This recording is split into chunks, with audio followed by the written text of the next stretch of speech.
Bismillahirrahmanirrahim. Assalamualaikum warahmatullahi wabarakatuh. Berita Al-Hijrah 14 Disember bersama saya Ardi Haman Marzi dan jurubahasa isyarat Azina Muhammad Isa, dan berikut tajuk utama untuk malam ini. Polis kesan 2 saksi kanak-kanak bantu siasatan kes pembunuhan Zain Ryan. Juga belum reda konflik perang, hujan lebat dan cuaca sejuk tambah derita rakyat Gaza.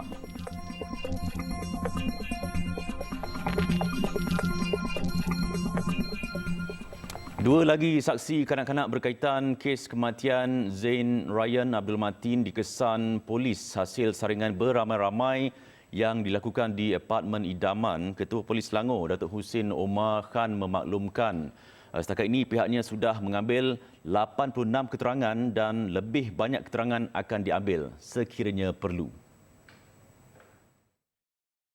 Jelas Datuk Husin Omar Khan, hasil mass screening yang dijalankan pula berjaya mengesan 2 saksi kanak-kanak yang melihat mangsa di tingkat 2 dan 3 di Blok R di apartmen tersebut pada petang. Kanak-kanak malang itu didapati hilang. Setakat ini sebanyak 238 sampel DNA dengan tambahan 10 sampel telah berjaya diperoleh. Tambah beliau, kesemua sampel DNA diambil daripada sebahagian penduduk di semua 18 blok apartmen tersebut, termasuk penghuni blok R, dan proses tersebut akan diteruskan dari semasa ke semasa.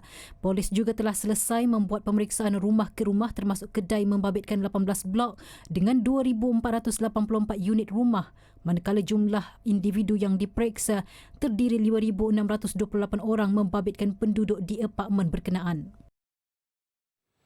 Sementara itu, pembunuhan yang tidak dirancang serta tiada senjata yang digunakan antara kemungkinan kes kematian Zain Ryan memerlukan masa untuk diselesaikan. Pandangan itu disuarakan penganalisis jenayah Datuk Syahul Hamid Abdul Rahim yang melihat bahawa bukti kukuh dalam kes ini sukar diperolehi walaupun pelbagai usaha digerakkan polis masuk hari ke-8 siasatan.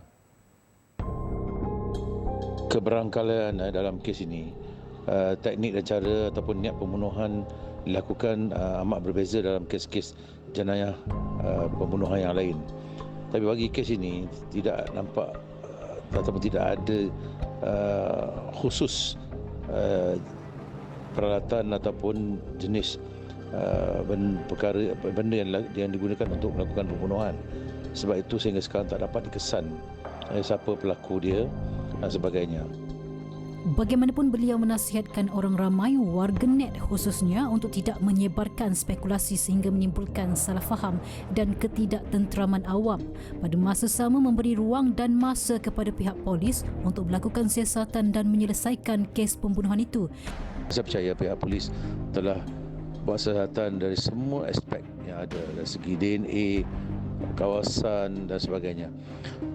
Diminta juga orang ramai, kira ada yang mungkin yang ternampak boleh tampil ke hadapan untuk memberi bantuan ataupun sama-sama memberi sokongan untuk siasatan tersebut.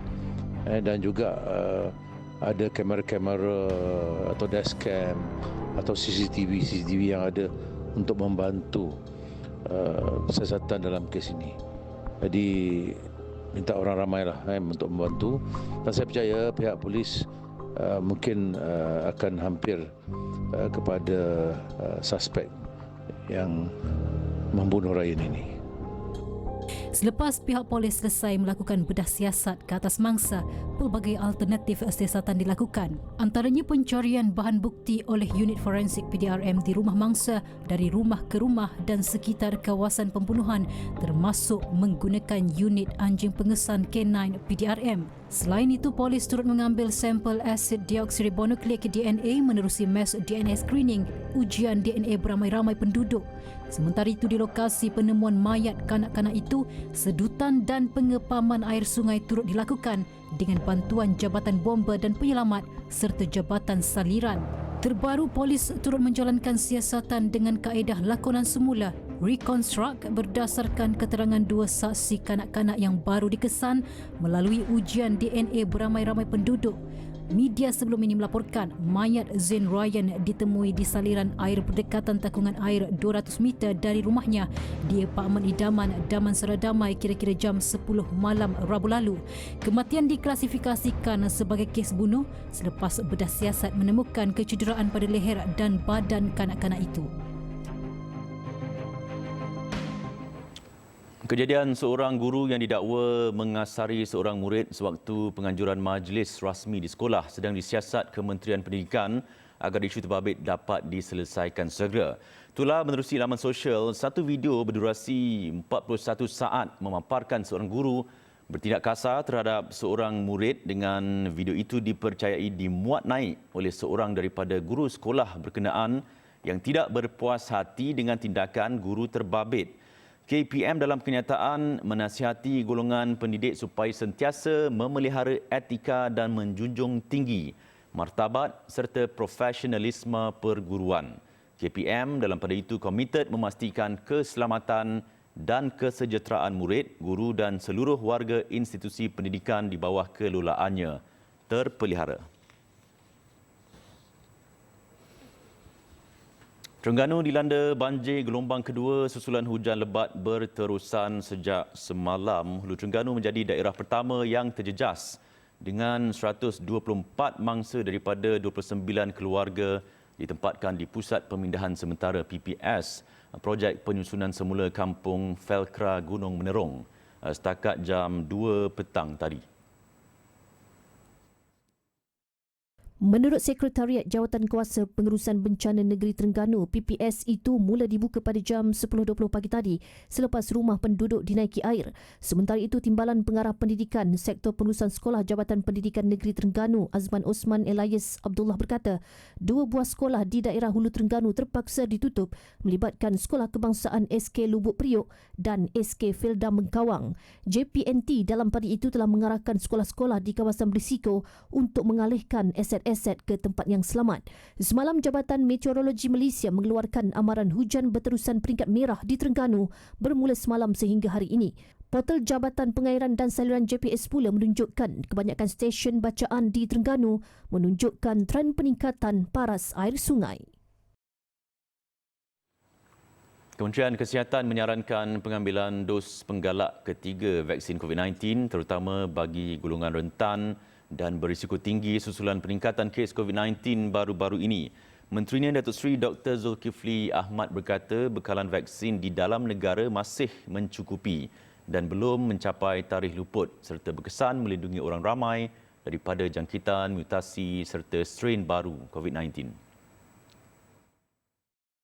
Inisiatif itu dibuat susulan peningkatan kes COVID-19 yang mencecah lebih 12,000 kes dan beliau telah memaklumkan kepada Perdana Menteri Datuk Seri Anwar Ibrahim dan ahli kabinet berhubung situasi terkini COVID-19 yang wajar diberi perhatian.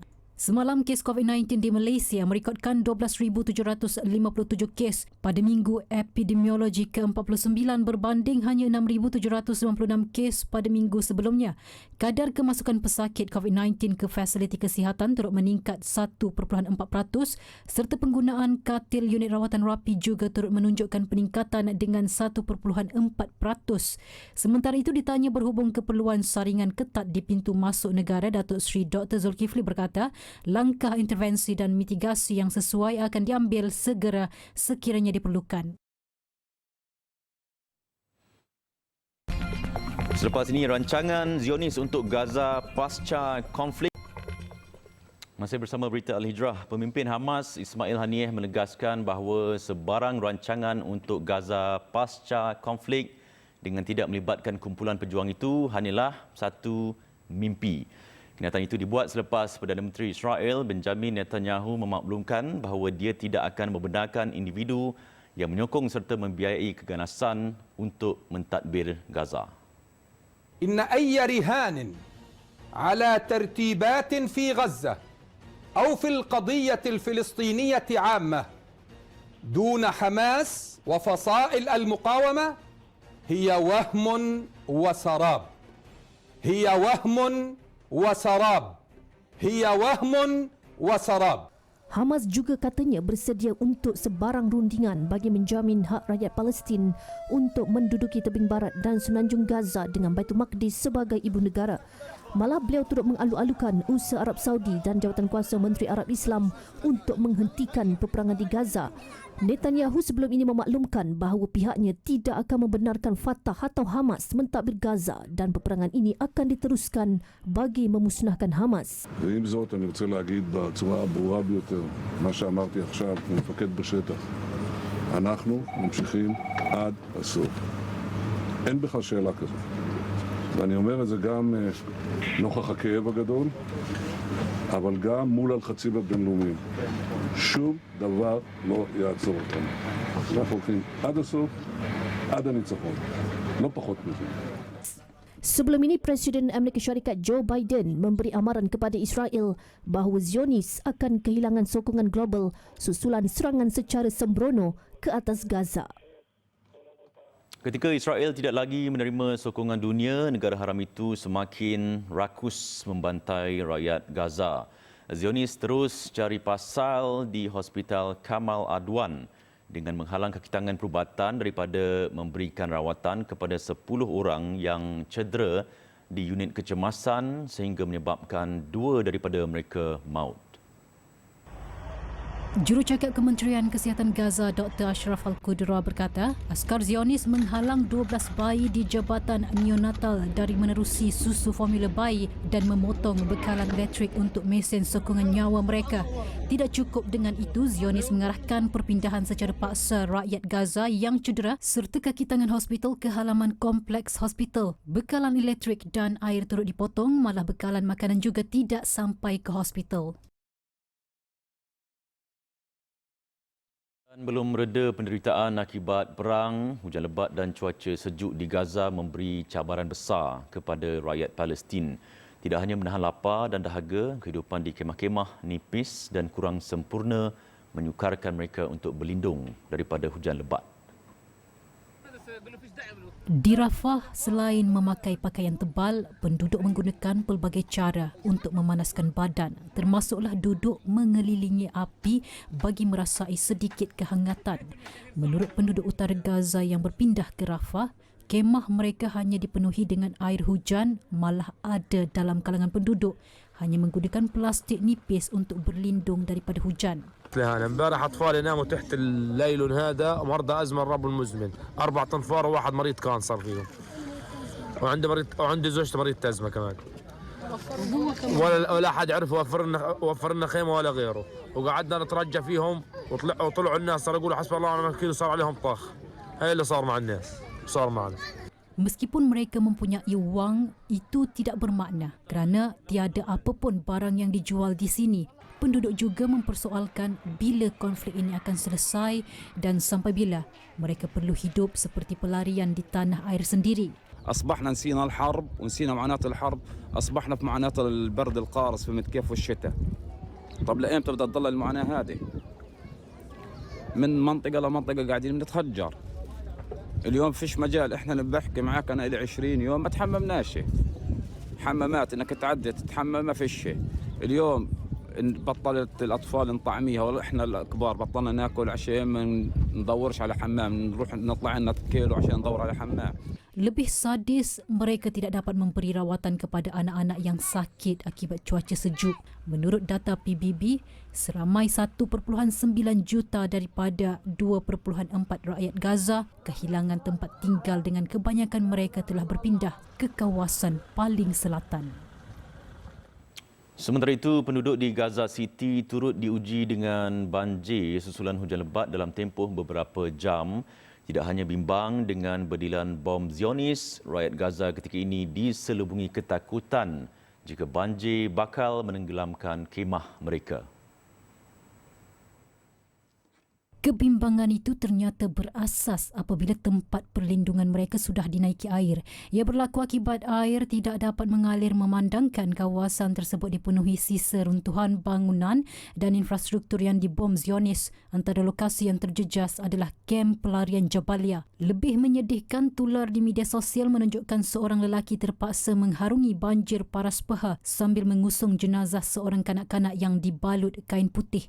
Difahamkan kanak-kanak tersebut antara penduduk Gaza yang terbunuh akibat serangan Zionis. Sementara itu, susulan banjir teruk yang melanda kem tersebut, pasukan paramedik sempat menyelamatkan seorang wanita yang terperangkap di dalam ambulans. Meskipun kawasan tersebut dilanda banjir, namun rejim Zionis tetap meneruskan peperangan mereka dengan membedil lebih banyak kawasan di utara dan Gaza City. Peruntukan 4.8 juta ringgit dana wakaf tunai bina Surau Ibnu Sina.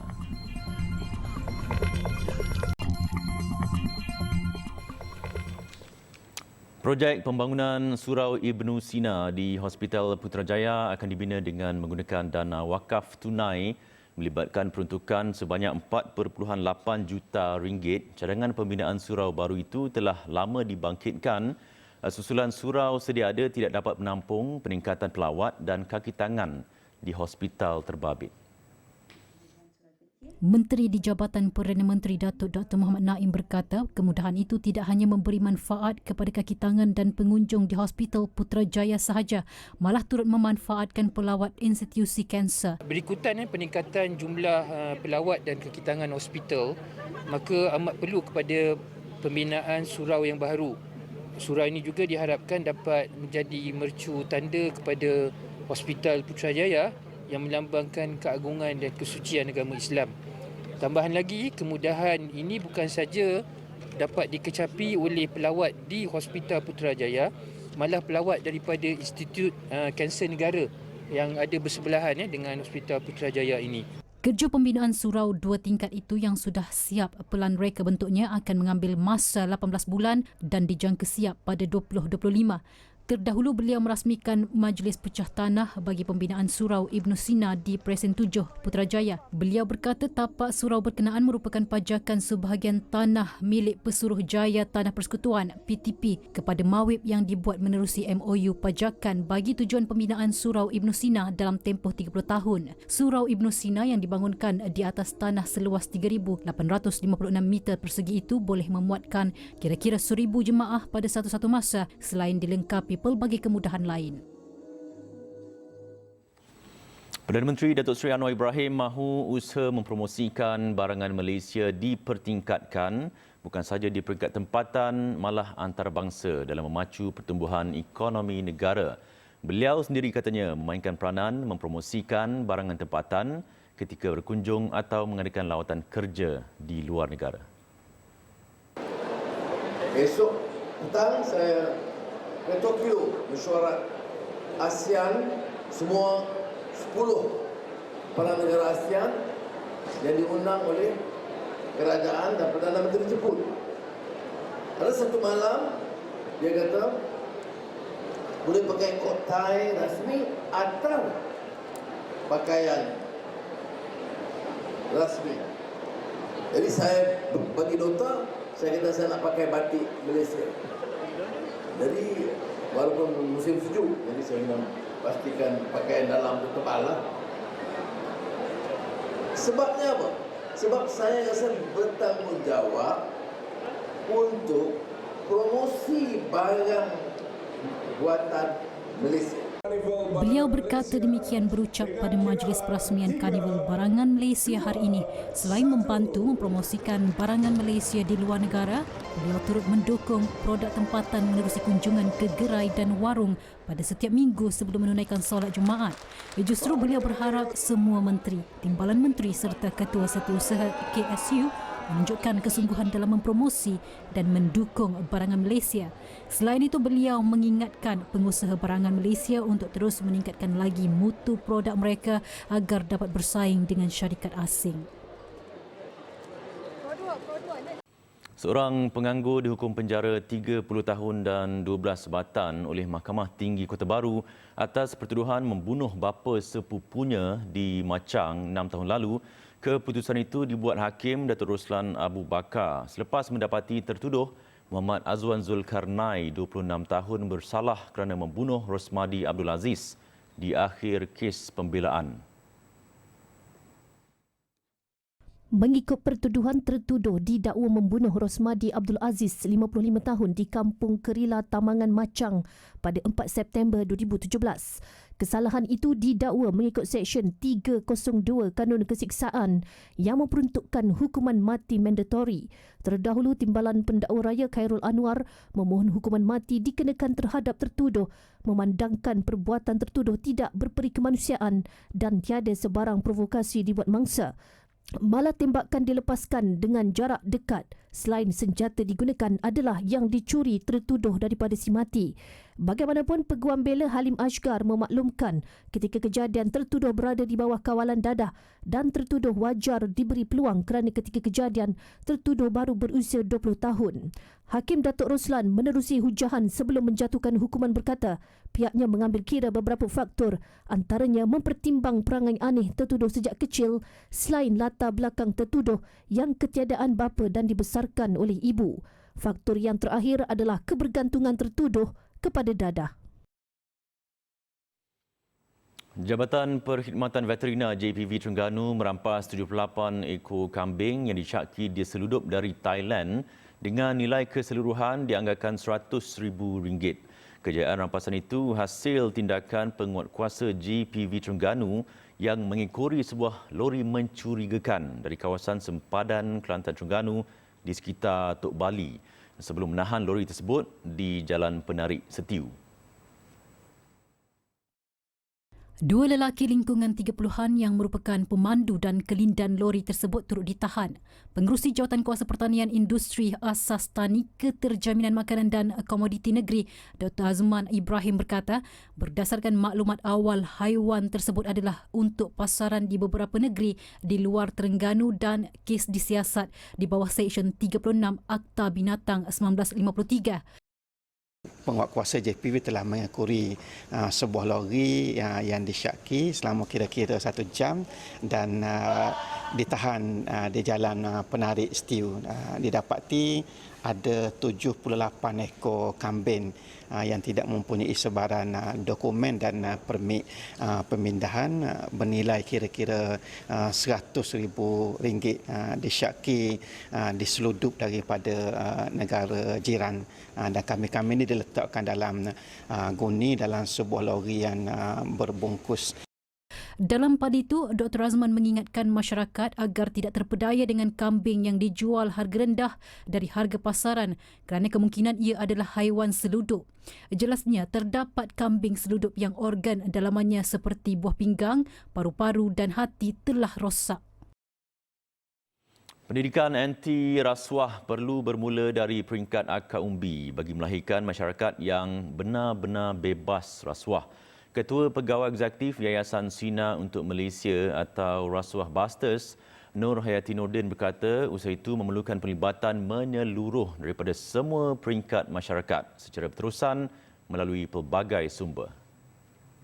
Untuk kita bergabung melakukan sesuatu yang sudah lama patut kita lakukan, iaitu membentras rasuah ini daripada peringkat akar umbi dan perlu dilakukan dengan iltizam oleh semua pihak, iltizam politik, iltizam pemerintah, iltizam ketua, iltizam siapa pun kita. Kita perlu lakukan sesuatu sekiranya kita benar-benar ingin menunaikan dan segala cita-cita yang kita hasratkan. Kita ingin meletakkan negara kita sebagai 30 terbaik dalam tempoh 10 tahun akan datang dalam Corruption Perspective Index. Ini bukan kerja satu orang atau satu kerajaan sahaja. Ianya adalah tugas kita semua. Jadi kita perlu lakukan pada kapasiti yang kita ada. Beliau ditemui selepas wacana bicara Bina Negara yang bertajuk Kita Makin Hilang Maruah sempena sambutan Hari Anti Rasuah Antarabangsa Hara Rasuah Busters di Shah Alam. Nur Hayati berkata inisiatif sambutan Hara Rasuah Busters buat julung kalinya itu adalah permulaan usaha daripada rakyat kepada rakyat bagi membentuk jaringan anti rasuah berskala besar dalam usaha untuk menjadikan negara ini sebagai sebuah negara bebas rasuah. Hara Rasuah Busters 2023 yang berlangsung selama 2 hari di Kompleks Kumpulan Karang Kraf itu melibatkan pameran, dialog, pemerkasaan belia dan aktiviti khas bagi memberi mesej mengenai anti rasuah, pembudayaan integriti serta membentuk kesedaran dalam kalangan masyarakat terutama belia. Program itu turut diadakan dalam bentuk seminar dan bengkel, malah peserta yang mengikuti sesi itu turut berpeluang untuk mengetahui lebih lanjut proses pencegahan penguatkuasaan dan pertuduhan berkaitan kesalahan rasuah di negara ini. Laporan itu mengakhiri berita Al-Hijrah malam ini. Saya Ardi Herman dan jurubahasa isyarat Azlina Muhammad Isa. Satukan ummah dengan ilmu bagi memperkasa Malaysia Madani. Assalamualaikum warahmatullahi wabarakatuh dan selamat malam.